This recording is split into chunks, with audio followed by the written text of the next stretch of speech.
In Iraq, the regime of Saddam Hussein is no more.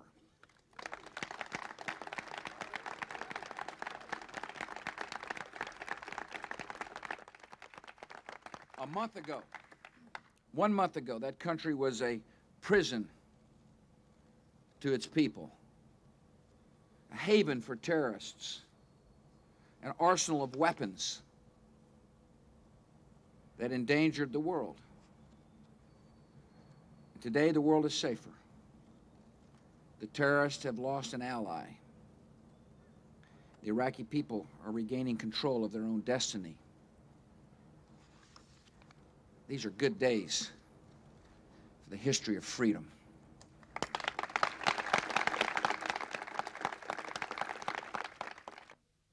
Thank you for no introduction. It speeds things up.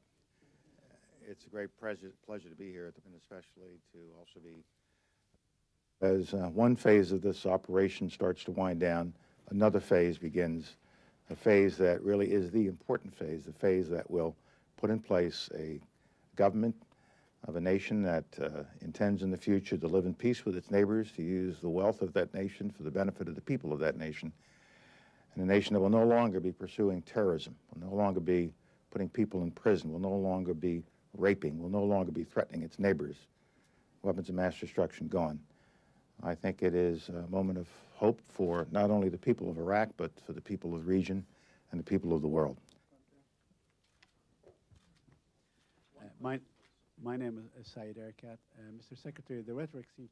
We don't believe Syria should find this in their interest to give refuge, to give haven to these sorts of individuals who should be returned to Iraq to face the justice that will be meted out by the Iraqi people.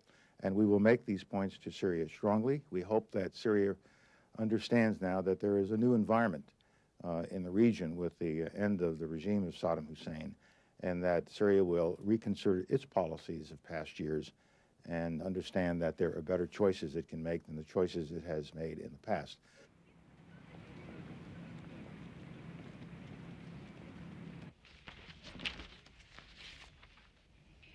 The Secretary General is concerned that recent statements directed at Syria should not contribute to a wider destabilization in a region already affected heavily by the war in Iraq. The Secretary General welcomes recent clarification in this regard and reiterates his strongly held view that any claim of threats to international peace and security should be addressed in conformity with the provisions of the Charter. I believe you start tomorrow